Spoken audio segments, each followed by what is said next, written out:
Yo recuerdo hace 15 años o más que se impusieron las dietas de 1000 calorías, de 1200 calorías y toda la gente se imaginó que el cuerpo era como un cajero automático. Calorías que entran menos calorías que salen queda el saldo. Y ese concepto lo manejaron muchas nutricionistas y muchos médicos hace muchos años. Pero hoy en día ya está absolutamente rebatido ese concepto. Para nosotros los alimentos son información.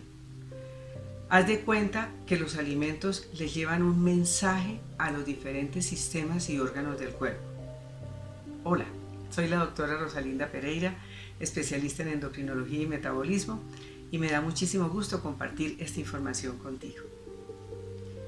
Te decía que los alimentos son información, como cuando a uno le llega un correo y dándole un anuncio o que se le va a vencer el plazo para el impuesto predial o que necesita pagar el SOAT o cualquier tipo de mensaje. Y cada persona cuando va comiendo en cada bocado le va mandando una información tanto al sistema endocrino como al sistema digestivo, como al sistema cardiovascular, como al sistema inmunológico, y toda esa información hace que los órganos respondan de una determinada manera. Un órgano puede responder con inflamación al mensaje que tú le das con la comida, puede responder con degeneración, puede responder con un cáncer. Entonces, hoy en día se sabe que lo que tenemos que tener en cuenta es qué tipo de información le llevan los alimentos a los diferentes órganos del organismo. Pero desde mi punto de vista como endocrinóloga, la información más importante que tienen los alimentos se la van a dar al sistema endocrino, a las hormonas. Cada bocado que tú te comes, en cada momento en que tú comes, va a estimular seguramente ciertas hormonas. Y la hormona más importante de todas, que se estimula siempre que tú comes, así sea un puñado de almendras, es la insulina. Entonces es importantísimo que sepas que más importante que contar calorías, que estar pensando cuántos gramos de carne y cuántos gramos de carbohidratos te comes, que estar pensando cuántos puntos en los sistemas antiguos de puntos estás consumiendo, sepas que si bien los alimentos tienen calorías, por supuesto, tienen nutrientes. De hecho hay 3 grandes grupos de nutrientes: las proteínas, los carbohidratos y las grasas. Todo eso es muy importante. Pero ¿qué sucede? Que cuando tú te comes un bocado de un alimento o un conjunto de alimentos en un desayuno, en un almuerzo o en una cena, tú le estás llevando información al sistema endocrino. Y el sistema endocrino es el que modula todo el metabolismo. Y por eso muchas personas dicen: yo hago la dieta perfecta, yo me mato de hambre, pero yo no soy capaz de adelgazar. ¿Por qué? Porque si tú, dentro de la alimentación que consumes, en un concepto obsoleto de estar contando calorías o de tener en cuenta el índice glicémico de los alimentos, que es un concepto que también utilizamos hace unos años, pero hoy estamos utilizando, los médicos especialistas en metabolismo, estamos utilizando el concepto de la carga glicémica de los alimentos, porque es mucho más confiable.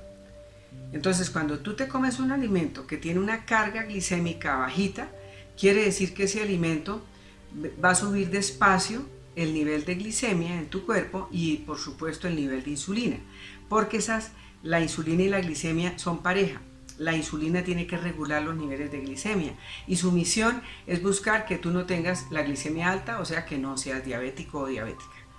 Y para eso la misión de la insulina es meter todos los carbohidratos y la glucosa en lo que termina convirtiéndose en cualquier alimento del tipo de los carbohidratos, debe meterlo dentro de las células. Entonces, cuando tú comes, lo más importante es saber cómo responde la insulina a lo que tú comes.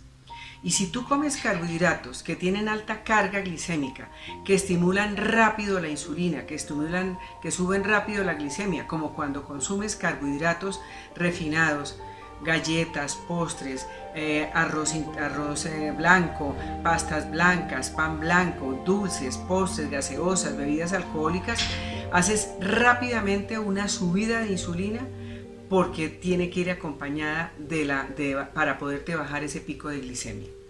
Ahora, mucha gente ha creído toda la vida y se estiló mucho en la época antigua del doctor Atkins que uno podía comerse la cantidad de carne que quisiera y que eso uno no se engordaba, para no hablar de la grasa. Entonces, esa época ya pasó. Estamos ahorita en el 2020, estamos a la luz de nuevas investigaciones en donde ya sabemos científicamente que el exceso de proteínas termina convirtiéndose en glucosa y automáticamente se sube la insulina. Pero muchas personas creen que entonces ahora puede comer frutos secos todo el día, puede comerse 4 aguacates al día y eso no pasa nada. Y resulta que también cuando tú comes grasas, así sean saludables, hay una respuesta al nivel de insulina y eso es importante que lo tengas en cuenta. Tú te estarás preguntando, pero ¿cuál es el problema con la insulina?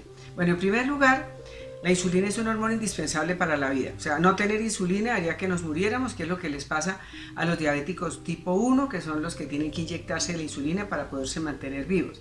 Pero las demás personas, que somos el 95%, necesitamos la insulina en unos ciertos topes. Cuando nosotros comemos mal, la insulina se sube mucho cuando es por los carbohidratos, de manera moderada cuando es con las proteínas y de manera leve cuando es con las grasas. Pero siempre se sube y cada vez que tú comes, tú estás subiendo los niveles de insulina. El problema con la insulina en exceso es que primero es una hormona inflamatoria, te inflama todo el organismo. Y cuando el organismo se inflama es el terreno perfecto para todo tipo de enfermedades como obesidad, como problemas cardiovasculares, como diabetes, Alzheimer, artritis, cáncer y todas las enfermedades graves. Y lo más grave de la insulina es que cuando está en niveles elevados es una hormona que produce grasa, te engorda. Entonces, no solamente produce grasa, sino que es una hormona cerrojo. Es como si le echara llave a los adipocitos, que son las células que contienen la grasa, para que no la quemen. Y además producen hambre. Entonces, cuando tú te alimentas, tú tienes que tener en cuenta en este momento, a la luz de la ciencia, que lo más importante es la respuesta que tiene tu organismo a la insulina. Pero no es la única hormona que tienes que tener en cuenta. Hay otra hormona fantástica que se llama leptina, que se produce en el tejido graso. Y resulta que cuando una persona come, la leptina es la hormona que le dice al cerebro y le informa que tú ya estás satisfecho y que no comas más. Entonces tú dirás, bueno, pues qué maravilla, ¿dónde venden la leptina? Yo me la tomo para que se me quite el hambre. Bueno, el problema es que generalmente cuando una persona ha abusado de los alimentos, especialmente de los carbohidratos, y ha tenido la insulina mucho tiempo alta y llega a una condición metabólica que se llama resistencia a la insulina, generalmente va asociada de resistencia a la leptina. Entonces tú puedes tener la leptina alta, pero esa leptina hace resistencia y no le llega al cerebro con el mensaje, no le dice ya, dígale a fulanito o a fulanita que no coma más. Entonces ese es el caso de muchas personas que me dicen, doctora, yo acabo de comer y sigo con hambre. Y estoy llena, estoy que ya no puedo más y sigo con hambre. ¿Qué sucede? Que tú tienes un desbalance de la leptina. Y es muy importante saber que con la misma alimentación con la que te enfermaste, ahora la vamos a utilizar como una medicina natural.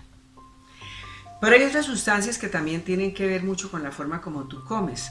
Hay otras sustancias como la colecistoquinina, hay otra hormona que es la grelina que se produce en el estómago, que cuando está estimulada produce hambre, hace lo contrario de la leptina. Hay otras hormonas que tú seguramente las has oído nombrar, que son las hormonas del estrés, el cortisol y la adrenalina.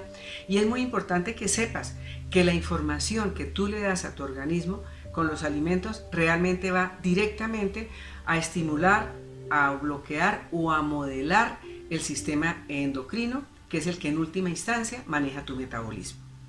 Entonces hay muchísimas personas que me dicen, yo hago perfecto la dieta, yo tengo tantas calorías, yo como aquí así, yo como de tal manera, pero resulta que la persona vive estresada porque tiene problemas con la pareja, porque tiene problemas con los hijos, porque tiene problemas económicos, porque tiene problemas laborales. Y resulta que cuando una persona vive estresada y tiene aumento de una hormona que se llama cortisol, el aumento de cortisol también produce aumento de la glicemia y de la insulina.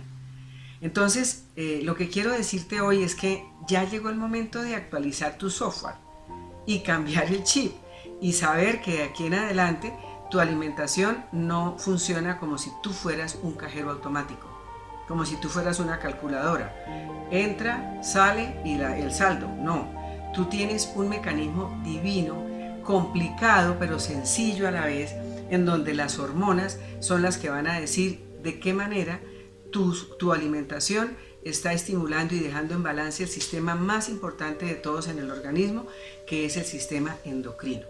Así que de ahora en adelante, cuando vayas a comer, tienes que tener la asesoría de un profesional que esté actualizado y que te pueda decir que la comida tiene que ser esta, por más de que tú veas productos light, productos finés, productos bajos en calorías, bajos en grasa en el mercado. Eso a las hormonas no les dice nada. La información es muy diferente, no puedes seguir guiándote por la industria alimentaria, por la publicidad, por los modelos que promueven productos finés, productos light, productos bajo en grasa, low fat, fat free y toda esa cantidad de información que has tenido y que hemos tenido todos. Este es un momento de poner nuestra salud en manos de profesionales. Y personalmente creo que somos los médicos, las personas encargadas de educar a los pacientes, de concientizarlos para que tengan una alimentación equilibrada y saludable y puedan no solamente crear salud, sino recuperarla en el momento en que por mala alimentación la haya perdido.